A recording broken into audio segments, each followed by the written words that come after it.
자, 평면좌표 발전 문항을 같이 한번 보자. 7번. 지금 문항 보시면 나는요 수직선인 지금 1차원 공간에서 뭔가 이야기를 하고자 해요. 그런데 지금 보시면 A보다는 B가 크대요. 이 좌표를 X좌표, 이 좌표를 Y좌표라고 했다는 거야. 그러면 위치를 모르니까 그냥 수직선 어딘가에 여러분들이 있었다라고 이렇게 생각을 해보자라는 거죠. 그래놓고 지금 좌표 평면상에서 대소관계를 판단해 달라는 거예요. 자, 그러면 나는 A라는 점을 찍고 싶어요. A라는 점이 여러분 눈에는 그 분모의 4가 뭐로 보였으면 좋겠어요? 1 더하기 3으로 보였으면 좋겠어요. 우리는 지금 모양 맞추는 걸 연습하고 있어요. 그러면 1 곱하기 A 더하기 3 곱하기 B로 보신다면 일단 분모 자체가 1 더하기 3 더하기를 기준으로 1 더하기 3이 모양이 완성됐어요. 그럼 나는 얘를 뭐라고 이야기할 수 있냐면 1대 3 더하기니까 내분점이라고 이야기를 할 수 있죠. 근데 우리는 주어가 중요해요. 1대 3을 내분하는 건 선분 AB를 1대 3으로 내분하는 것이냐 아니면 선분 BA를 1대 3으로 내분하는 것이냐, 그거에 대한 주어가 중요하단 말이죠. 이때 거꾸로 읽는 거죠. 나요, 내가 선분을 이루는 시점이 되고 내가 결국 종점이 돼요. 그래서 주어 자체는 누구를? 선분 BA를 1대 3으로 내분하는 점, 거기에 A라는 점을 찍어달라는 거예요. 1대 3이니까 난 A와 B 사이를 몇 등분 칠 거죠? 4등분 칠 거라는 거죠. 그래서 점 3개를 여러분들이 하나, 둘, 3개를 찍어주면 전체 4등분이 돼요. 괜찮습니까? 그러면서 나는 이제 점을 찍읍시다. 어떻게 해요? 1대 3 내분한다는 거 했으니 누구를? BA를. 그러면 BA, 내가 주어예요. 내가 시점이 되고 내가 종점이 됩니다. 그래서 1대 3 내분점, 여기에 A라는 점을 여러분들이 찍어주시면 되죠. 괜찮습니까? 자, 그러면 우리 B라고 불리는 이 녀석은요 똑같이 내분점이긴 내분점인데 분모 2라고 불리는 이 녀석이 1 더하기 1이요. 그리고 여러분들한테 1 곱하기 A 더하기 1 곱하기 B로 보였으면 좋겠다는 거야. 그러니까 이 자체는 중점을 이야기하고 있어요. 괜찮습니까? 중점이요. BA의 중점. 그러니까 여기다 찍어주세요. 나라는 점을 B라고 합시다. 이젠 C에 대한 해석이 제일 중요하다는 거죠. C는요, 여러분 눈에 분모가 2로 보이는 것이 아니라 뭐로 보였으면 좋겠다는 거죠? 3-1로 보였으면 좋겠다는 거예요. 우리는 지금 모양을 맞추고 있어요. 어떻게? 3 곱하기 B 마이너스 1 곱하기 A로 보였으면 좋겠다는 거지. 자, 외분점에 관해서는 좀 더 내분점보다 깊게 이야기를 하면 모양은 지금 맞춰져 있어요. 어떻게? 3 빼기 1이요. 나 그래서 3 빼기 1 모양이 맞춰져 있어. 그럼 나는 얘를 뭐라고 이야기할 거야? 3대 1 외분점이라고 이야기할 거야. 3대 1 외분점. 근데 주어가 여전히 중요해요. 주어. 거꾸로 읽는 세상이죠. 내가 시점이 되고 내가 종점이 됩니다. 그래서 누구를? 선분 A, B를 3대 1로 외분하는 점에 나는 C라는 점을 찍을 거예요. 그런데 우리 기억합시다. 외분점이 나왔을 때는 우리 두 가지를 머릿속에 생각하고 가야 돼요. 첫 번째, 나의 행동 여역이요. 어떻게? 나 선분 A, B다. A, B를 뭐 할 거냐면 나 3-1 등분 칠 거예요. 선분 A, B를 뭐 할 거라고? 3-1의 절대값 등분을 칠 거예요. 그러면 어떤 이야기가 되는 거냐면 나요 3-1의 절대값이라고 불리는 건 2개의 등분을 치겠다는 거야. 그럼 외분점을 위한 등분을 친다는 건 이렇게 나 2등분을 친다는 거지. 선생님은 얘를 그냥 한 토막이라고 불러요. 이렇게 2토막을 낸 거예요. 그런 다음에 두 번째 명령어는 어떻게 들어가는 거죠? 나 A로부터 시작하여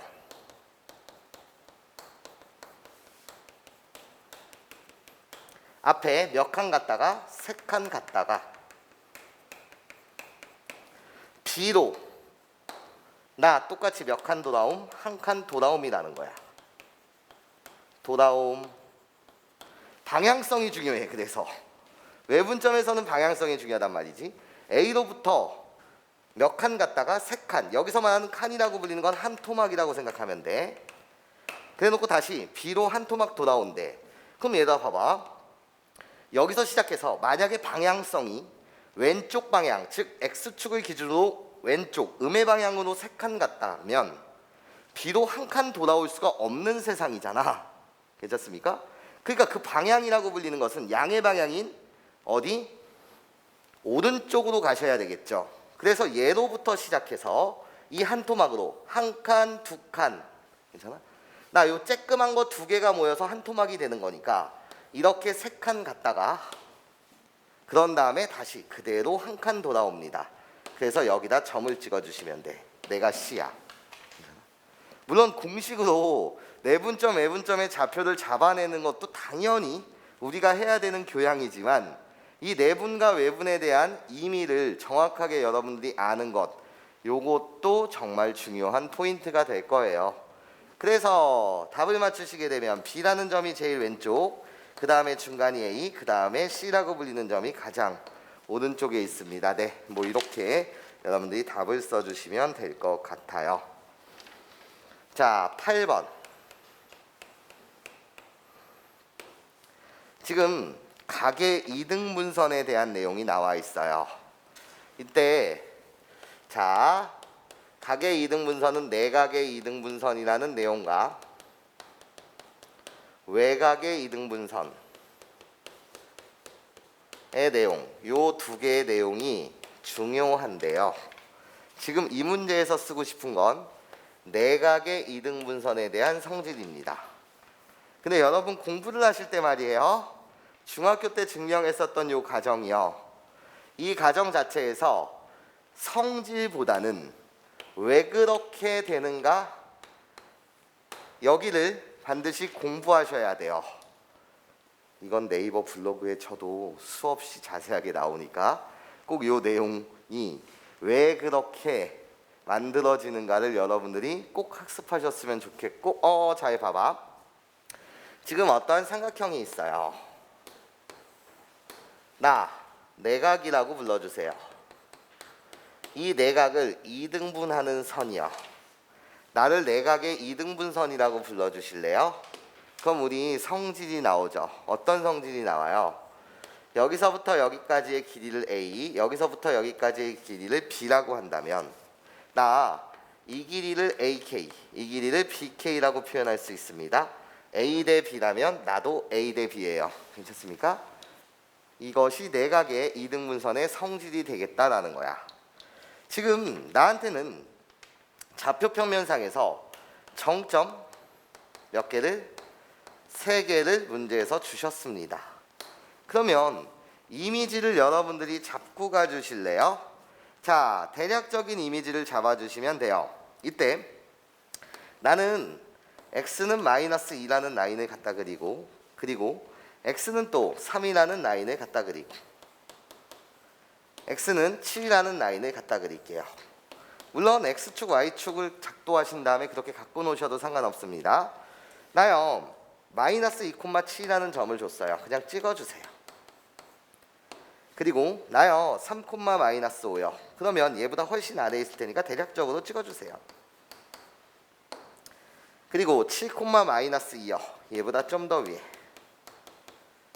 자, 일직선 위에 있지 않은 세 점은 삼각형을 만들 수 있답니다. 이런 거예요. 일직선 위에 있지 않은 세 점은 뭐를 만들 수 있다? 삼각형을 만들 수 있어요. 그러면 사실 우리는 각각의 직선의 방정식을 만들 수도 있고 각각의 기울기를 보실 수도 있습니다. 괜찮아요? 못할 게 없어요. 그리고 점과 점 사이의 거리 공식으로 각각의 뭐를 구해내실 수도 있냐면 길이를 구해내실 수도 있어요. 괜찮습니까? 점의 이름을 주고 간다면 나요 나를 A라는 점으로 불러주세요. 그리고 B 나를 C라고 불러주세요. 이런 거야. 지금 나한테 원하는 건 각 A의 2등분선이요. 이 내각의 2등분선이 이건 이미지예요. 정밀묘사가 아니라 여기서 만나는 변 BC와 만나는 이 점을 뭐라고 하자? D라고 하자. 괜찮습니까? D라고 합시다. 이랬을 때 D의 좌표 좀 구해달라는 거야. 그러니까 별로 어려운 일은 아니에요. 나요 내각의 이등분선이라고? 그럼 이 성질을 이용하고 싶다는 거 맞죠? 그래서 길이를 구해주세요. 점과 점 사이의 거리 공식으로 선분 AB에 대한 길이를 구할 것이고 나 선분 AC에 대한 길이를 구할 거예요. 괜찮아요? 그런 다음에 계산 가시면 돼요. 나요 5의 제곱에 12의 제곱 그래서 169의 루트니까 13이 나오고요.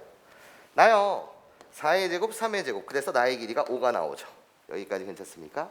그럼 내가 구하고자 하는 이 D라고 불리는 점 자체는 선분 BC의 입장으로 보게 되면 13대 5에 대한 길이 비율이 그대로 똑같이 유지돼야 되니까 13대 5요. 그래서 BC를 기준으로 보게 되면 BC의 13대 5 내분점이라고 말할 수도 있고 선분 CB의 입장으로 본다면 뭐 5대 3, 5대 13 내분점을 여러분들이 구해내시면 되겠지. 계산은 여러분들이 그렇게 나오는 계산은 2분의 9, 2분의 1이 나온답니다. 네, 좋아요. 이 계산은 여러분들이 해주시고요. 자, 넘어가서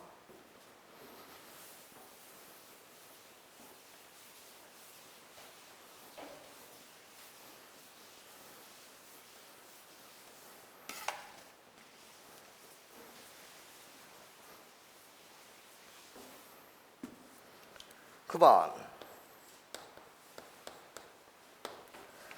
좌표평면이에 두 점이 있어요. 마찬가지로 나한테 주어진 점은 정점입니다.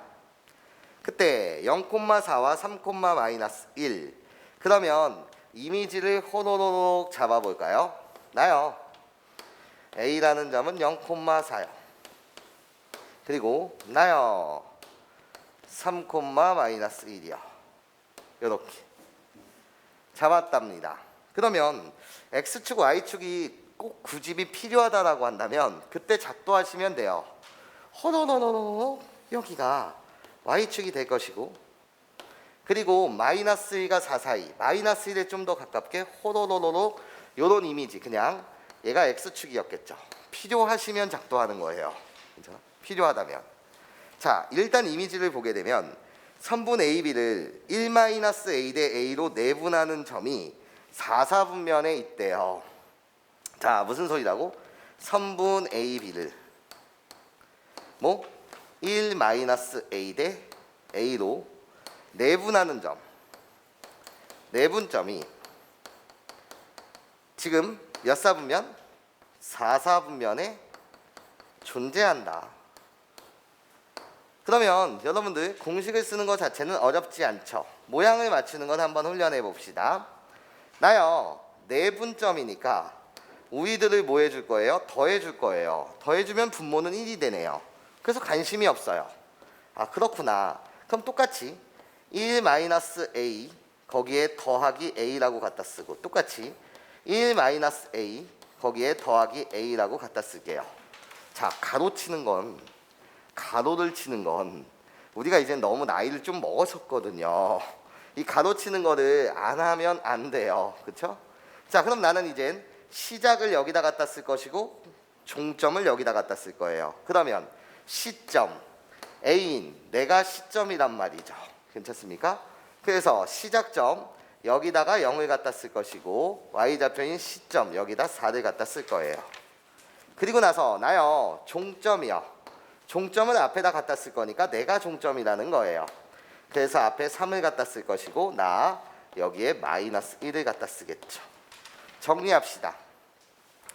이 내용을 정리하시게 되면 이 좌표 자체는 3,-3-3A 콤마 그리고 나서 나를 정리해 주실래요? 나를 정리하면 5A 그리고 나서 -1 이 점이 몇 사분면이 있대? 4사분면이요.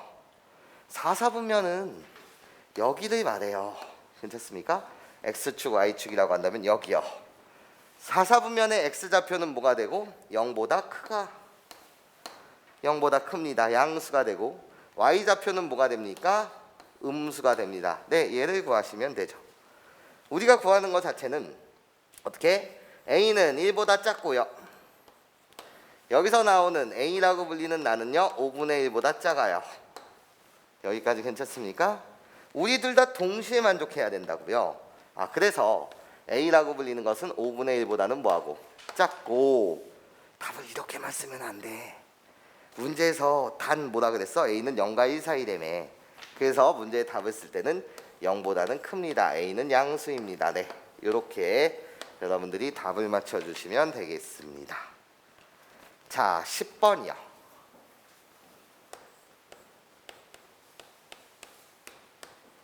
10번 시작. 자, 10번 문항을 풀기 전에 개념을 잠시 하나만 갖고 갑시다. 이런 거예요. 어떤 개념이요? 나요 ax의 제곱 더하기 bx 플러스 c는 0이라는 나 a는 0이 아니에요. 그러면 나를 2차 방정식이라고 부를 수 있죠. 나의 근을 구해주세요. 강력한 무기 중 하나인 근의 공식을 갖다 쓰게 되면 선생님 나는 근의 공식 2a분의 마이너스 b 플러스 마이너스 루트 b제곱 마이너스 4ac요.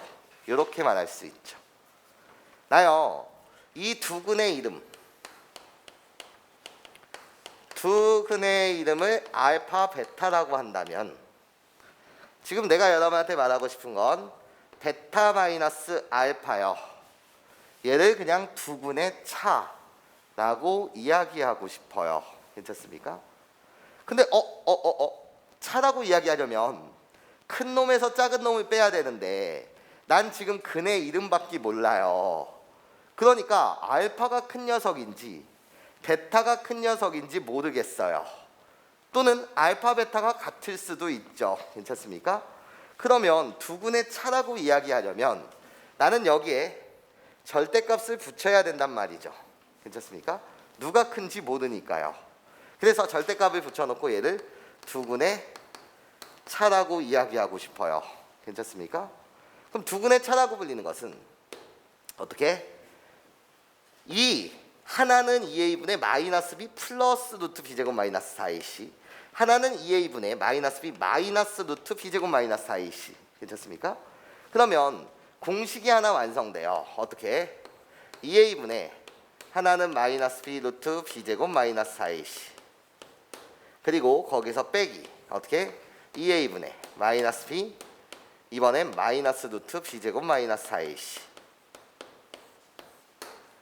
얘가 크죠. 얘보다는. 괜찮습니까? 그러면 얘를 빼게 되면 어떻게 돼요? 나는 소거가 돼요. 호로록 소거가 되면서 마이나 플러스가 돼서 2a분의 얘도 두 개가 생기죠. 그래서 공식의 탄생. 어떻게? 두 근의 차라고 불리는 이 녀석은 a분의 어떻게? 루트 b제곱 마이너스 4ac가 오는데 절대값을 붙여야 된다고. 괜찮습니까? 그래서 그냥 전체 여기에다가 절대값을 붙이는 거. 요게 하나의 공식이 되겠지. 두 근의 차라고 불리는 공식이요.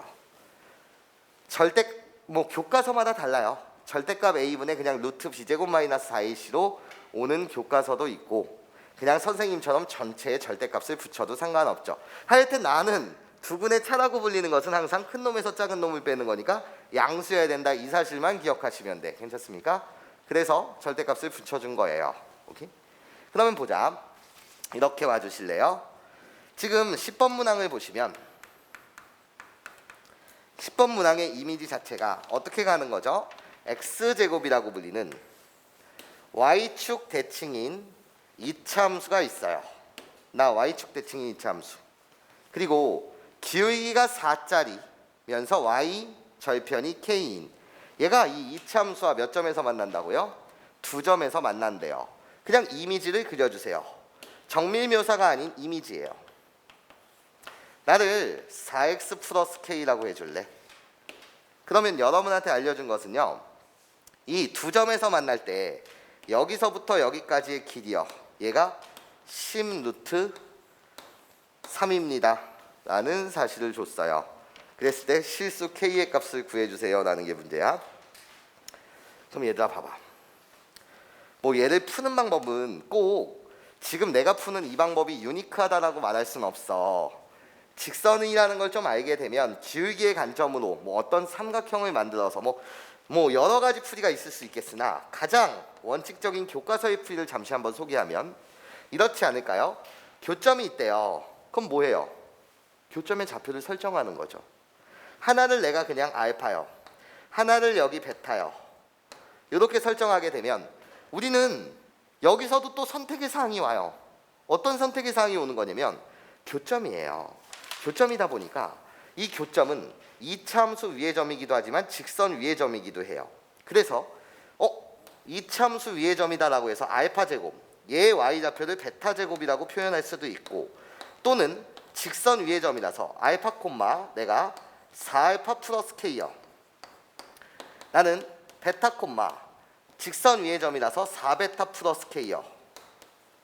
자, 문제에서는 이것을 쓰는 게 편하냐, 이것을 쓰는 게 편하냐 함부로 말할 수는 없어요. 함부로. 물론 아주 일반적으로 말하면 우리는 차수가 높은 식을 다루기보다는 차수가 낮은 식을 다루는 게 훨씬 더 유리할 때가 많기는 하지만 일반적으로는 괜찮습니까? 그렇다고 해서 무조건 차수가 낮은 놈을 생각했을 때 그것이 편리하다라고는 말할 수는 없어요. 쉽게. 그러니까 머릿속으로는 그냥 여러분들이 두 가지 생각을 다 갖고 가면 되는 거야. 이해? 내가 이 좌표를 풀다가 어려워 또는 미지수가 있어, 그러면 얘를 갖고 노시면 돼요. 괜찮습니까? 이건 선택의 문제라는 거야. 오케이, 좋아. 그러면 이렇게 세팅하고 나면 여러분들 누구나 다 이렇게 주장할 수 있다는 거야. 우리 둘이 어차피 이차함수와 직선이 지금 우리 둘이 만난다는 거야. 이 방정식의 근이 결국 뭐라는 거지? 교점의 x좌표인 알파 베타라는 거죠. 그럼 우리는 식을 하나 세우죠. x제곱 마이너스 4x 마이너스 k는 는 0. 얘의 두 근이 알파 베타다라고 주장할 수 있어요. 여기까지 괜찮습니까? 이해하지 얘들아? 그럼 봐봐. 나한테 지금 구하라는 이 거리, 나는 10루트 3을 이용하기 위해서는 그냥 점과 점 사이의 거리 공식을 한번 쓰고 싶대요. 괜찮습니까? 지금은 차수가 낮은 놈인 얘와 얘를 이용해서 점과 점 사이의 거리 공식을 갖다 쓰게 되면, 자, 우리들의 차의 제곱 베타 마이너스 알파의 제곱, 또 우리들의 차의 제곱, KK 소거되네. 괜찮습니까?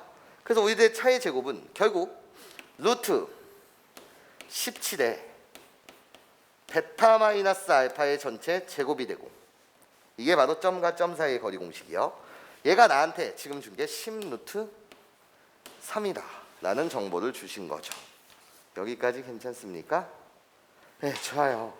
그럼 나는 이렇게 지금 그림을 그렸다면 나의 생각 속에서는 알파보다는 베타가 크다라는 이미지로 잡힌 것이고, 나는 어차피 두 군의 차를 구하고 싶다라는 거예요. 그러면 우리는 못할 게 없잖아. 선생님, 얘를 토대로 나는 알파 플러스 베타의 값이 뭐라는 걸 알고 4라는 걸 알고, 알파 베타라고 불리는 얘가 뭐라는 걸 알아? 근과 계수의 관계를 말하고 있는 거야. 마이너스 k라는 걸 알아. 그럼 얘를 이용해서 바이 베타 마이너스 알파의 전체 제곱이라고 불리는 건 알파 플러스 베타의 제곱에 마이너스 4알파 베타라는 사실을 아니까 얘를 구해서 여기다 대입하면 되겠죠? 괜찮아요? 그런데 그냥 이런 것도 사실은 활용도가 있다라는 거야. 얘도 무슨 소리라는 거냐면, 나는 어차피 베타 마이너스 알파를 구하고 싶은 거잖아. 그럼 베타 마이너스 알파를 두 군의 차라고 생각하면 두 군의 차 맞죠? 그러면 얘는 어떻게 돼 얘들아? 절대값 A, 절대값 A는 1이야. 그리고 루트 속에 뭐가 오시면 되는 거야? 판별식이 오시면 되는 거야. 판별식. b제곱 마이너스 4ac 판별식. 판별식은 뭔데? 그냥 4. 짝수배 판별식을 여러분들이 그냥 갖다 써야지. b제곱 마이너스 4ac를 짝수배는 또 따로 있으니까 그냥 갖다 쓰게 되면 16 플러스 몇 k? 4k라고 이렇게 여러분들이 갖다 쓰시면 되겠죠. 여기까지 선생님 말 무슨 소리인지 이해해요, 여러분? 괜찮죠? 네, 좋아요. 그래서 결국 얘를 여러분들이 양변 제곱하시면 17 곱하기 베타 마이너스 알파의 제곱이니까 나 16 플러스 4K가 됐을 것이고, 나를 제곱하시면 300이 됐겠네. 식 하나 미지수 하나 K의 값 잡아내실 수 있다 없다? 있다. 오케이? 그래서 그렇게 구해지는 K는 계산하시면 17분의 4가 나온답니다. 네, 이렇게 여러분들 정리 좀 해주시고요. 11번 문항 갑시다.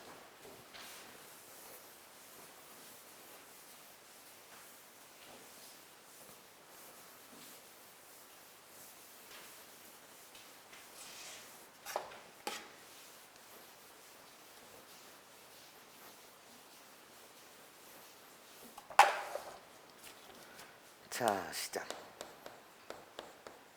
11번. XY가 실수래요. XY가.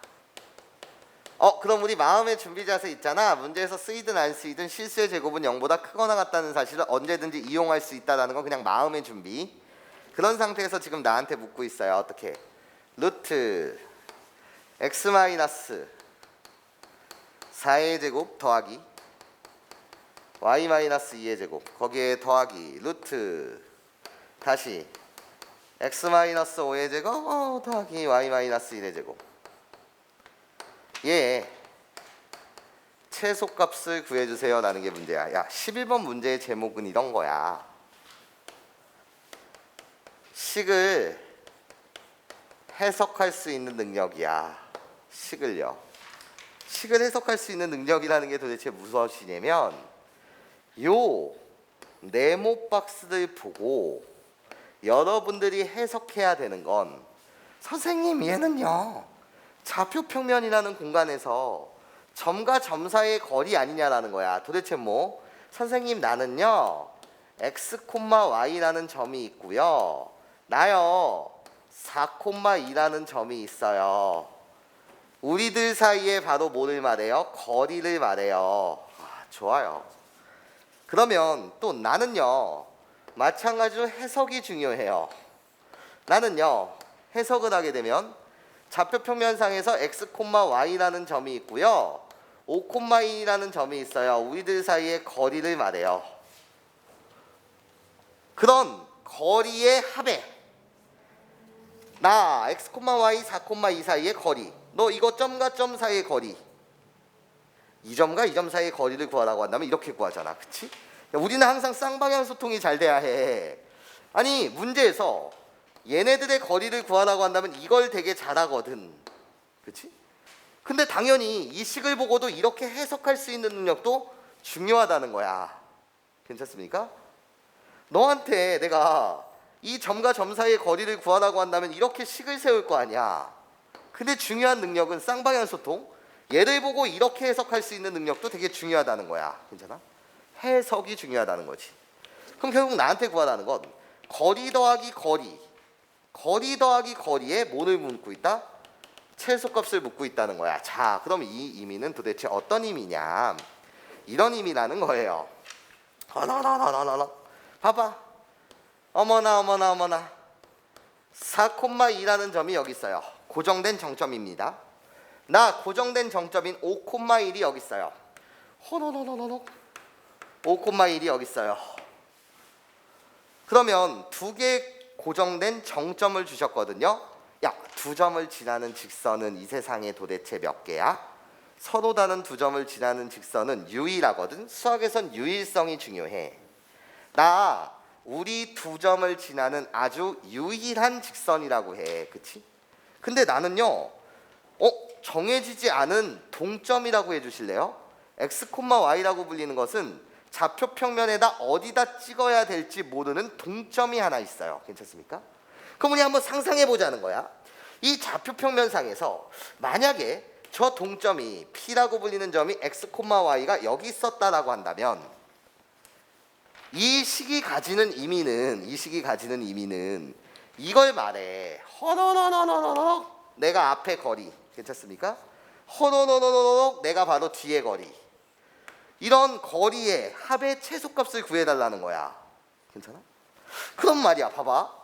px, y라고 불리는 게 막 이런 데 있었다라고 한다면 이 길이 더하기 이 길이가 되니까 점점점 길어질 거 아니야. 그러니까 최대값은 존재하지가 않아요. 맞아? px, y가 쭉 있었다라고 한다면 괜찮아? 거리들은 계속 늘어날 테니까요. 이해해? 그러니까 이 세상 속에서는 최대값을 묻을 수가 없고 뭐를 묻었던 거지?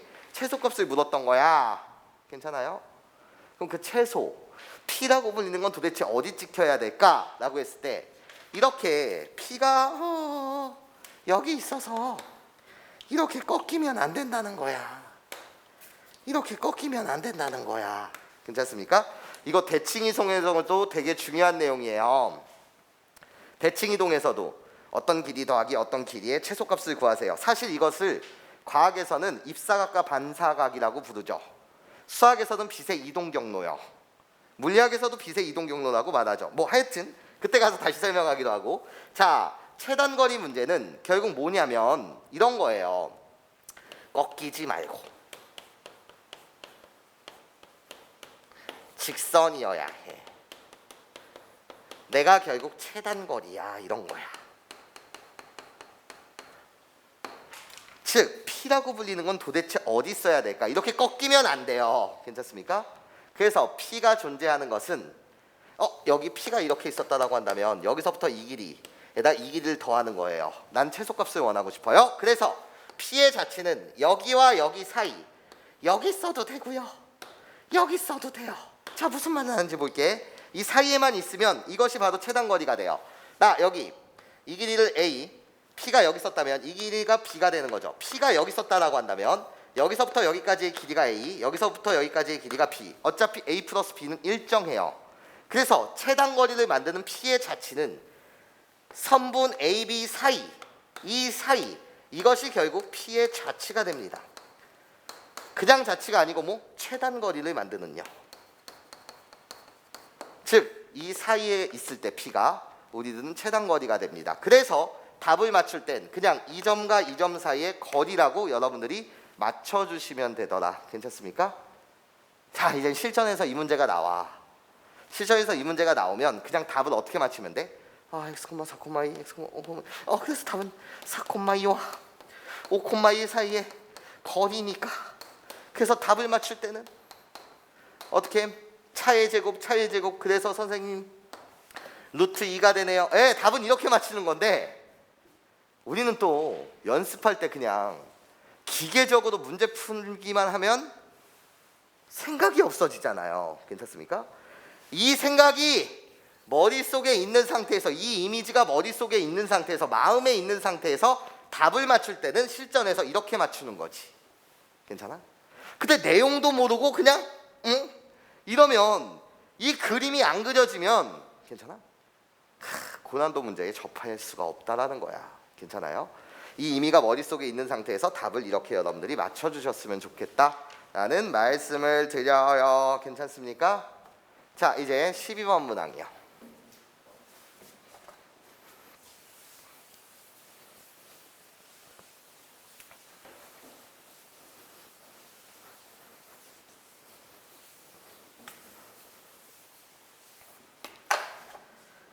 자, 12번.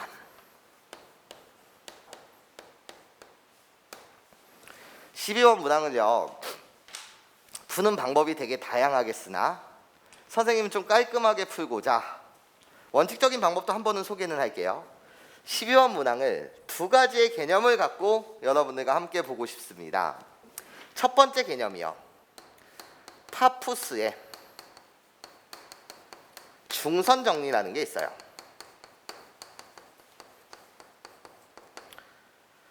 물론 여러분들이 나한테 이렇게 물을 수도 있어요. 선생님, 내가 아는 정보에 의하면 1994년 수능부터 지금까지 수능까지 파푸스의 중선 정리가 수능에 나온 적은 없어요. 나온 적이 없는 게 아니라 파푸스의 중선 정리를 몰라도 어차피 그 유도 과정 속에서는 직각삼각형을 작도해서 가면 되거든요.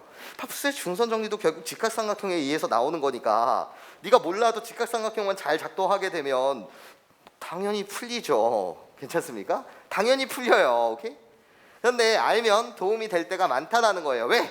교과서에서도 말하고 있는 개념이니까요. 오케이? 자, 그래서 파푸스의 중선 정리가 도대체 뭐냐? 아무 삼각형이요. 5개념 가지면 안 돼요. 아무 삼각형. 뭐 이상한 삼각형을 하나 그려주세요. 이렇게. 그러면 이상한 삼각형입니다. 예. 이때 파푸스의 중선 정리라고 불리는 것은 중선이 도대체 뭐예요? 마주보는 대변을 이등변하는 선이요. 나 대변을 이등분하는 선, 나를 중선이라고 불러주세요. 중선의 교점을 우리는 뭐라고 부르고요? 무게중심이라고 불러요. 좋아요. 이렇게 가시게 되면 내가 요 길이를 A요, 요 길이를 B요, 요 길이를 C요, 요 길이를 D요. 그럼 나도 D요. 이등분 됐으니까 이때 파푸스의 중선 정리라고 불리는 건 A제곱 더하기 B제곱이라고 불리는 이 녀석은 2배의 C제곱 더하기 D제곱과 같습니다. M. 요것을 우리는 파푸스의 중선 정리라고 부르고. 자, 두 번째 개념이요. 두 번째. 나요. 원 위에 동점 P, 그리고 원 밖에 정점 A. 이때 선분 AP의 길이의 최대값과 최소값에 관한 이야기. 자, 이미지. 원이 호로록 이렇게 있어요. 이 위에 어딘가에 살고 있는 동점 P가 있고 원 밖에 고정된 정점 A가 있습니다. 이때 나한테요, AP라는 선분의 길이의 최대값과 최소값을 묻는다면 그때는 우리 이렇게 생각하는 거죠. 나 원의 중심이 있을 거예요. 원의 중심이 있을 거예요. 이때 우리 서로 다른 두 점을 지나는 직선은 이 세상에 유일하니 그 유일한 직선을 이렇게 작도한다면, 괜찮습니까? 이렇게 작도한다면 그때 내가 원하는 AP라는 길이의 최대와 최소가 될 때 그 P의 위치는 여기 P가 이렇게 있을 때, 괜찮습니까? 이때 여기서부터 여기까지의 길이를 최단거리라고 말하고, 그리고 나서 또 어디? P가 여기에 존재할 때 여기서부터 여기까지의 길이를 나는 뭐라고 불러? 최대거리라고 부른다. 예, 거리가 최대가 됩니다. 이런 내용이죠. 그러면 결국 나는 밖의 점으로부터 중심까지의 거리를 D라고 말하고 반지름의 길이를 R이라고 말한다면 최대 거리는 바로 D 플러스 R이 되고 최단 거리라고 불리는 것은 D에서 반지름의 길이 R만큼 뺀 D 마이너스 R이라고 부른다. 예, 이 두 가지 개념으로 이 문제를 한번 해석해 보고자 합니다. 자, 보세요. 집중. 자요. 12번 문항을 보시면 지금 나 좌표 평면이 있어요. 그리고 중심이 0,0이고 반지름의 길이가 1짜리인 원이 있습니다. 그런데요, 지금 원 밖에 지금 점이 3,4라는 점이 있고요. 그리고 나 5,2라는 점이 있대요. 이 점의 이름을 B요. 근데 갑자기 나한테 이 위에 원위에 동점 P가 있다는 거야. 그래놓고 PA의 제곱 더하기 PB의 제곱의 최소값을 구해라. 이게 문제예요. 자, 보세요.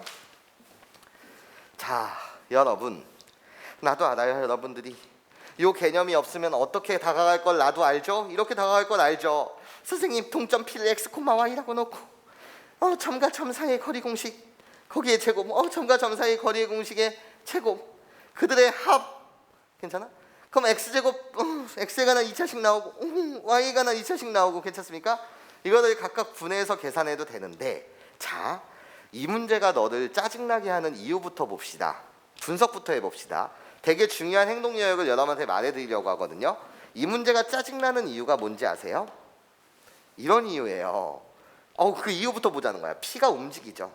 움직이는 점이에요.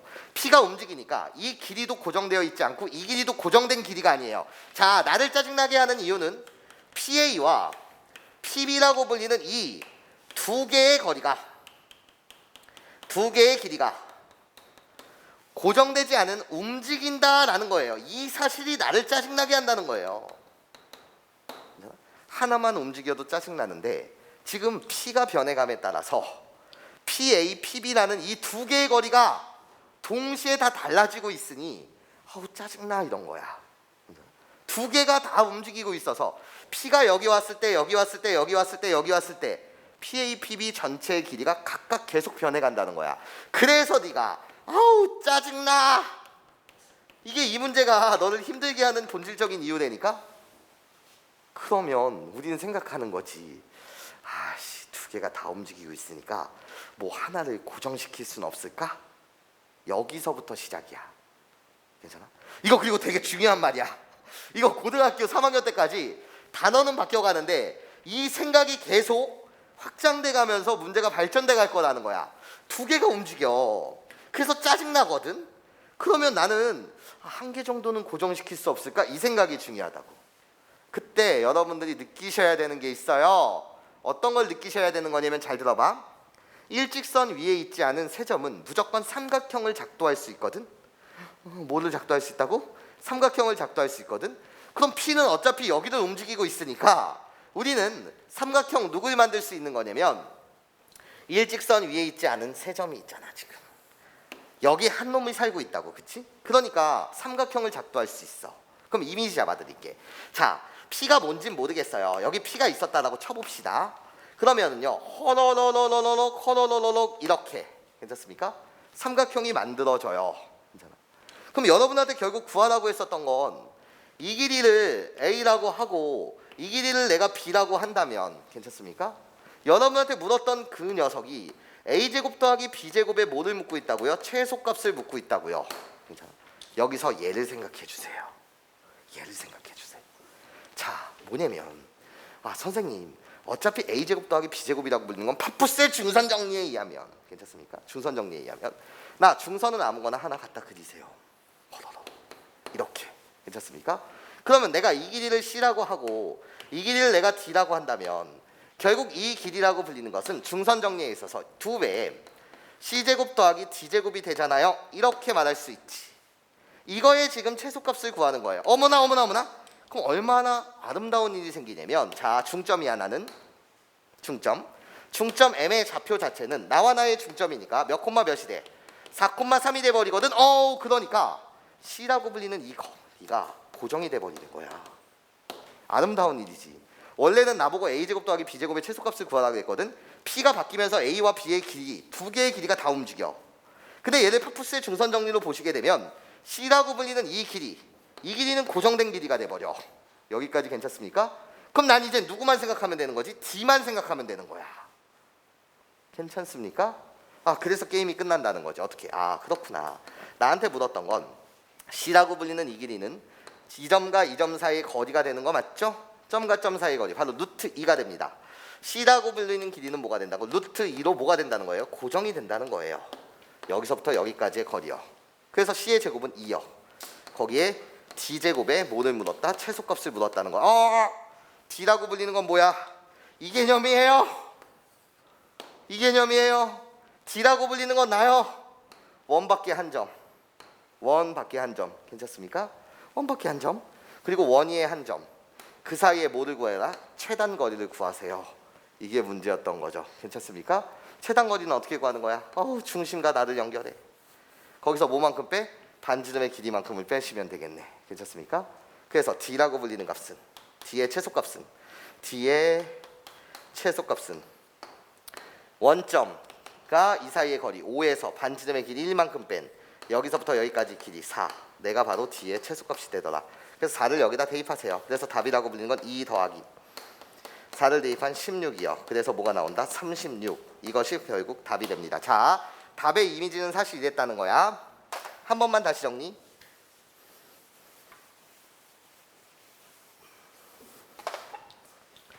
한 번만 다시 정리. 자, 원이 이렇게 있었어. 그리고 밖의 점 아무거나 이렇게 잡았어. 여러분들한테 뭐를 구했다고? PA 제곱 더하기 PB 제곱에 최소값을 물었어. 짜증났던 이유가 뭐라고? P가 변해가면서 PA 길이, PB의 길이 둘 다 변해간다는 거야. 그래서 나는 어떻게 봤던 거지? 얘를 어차피 원 위의 점, 우리 둘 점, 한 직선 위에 있지 않은 세 점은 삼각형을 만드니까 삼각형을 만들었던 거지. 그리고 답이 되던 그 지점은 사실 여기 중점 M이 있고 여기서 중심을 이은 여기가 결국 P라는 점의 정체가 되거든요. 최소값을 만드는 정체가 돼버려요. 얘가. 지금 이 문제는 어떻게 풀었던 거지? A, B 얘가 변해가서 짜증났던 건데 얘를 뭐로 해석하고 싶었다는 거야? C, D A제곱 더하기 B제곱은 C제곱 더하기 D제곱의 2배 파푸스의 중선 정리로 내가 문제를 해석하게 되면 얘는 고정된 거리가 되고 나는 결국 얘의 최소값만 구하면 되더라. 괜찮습니까? 요게 이제 이 문제의 핵심이었던 것 같습니다. 이해하실 수 있겠어요? 네, 좋아요.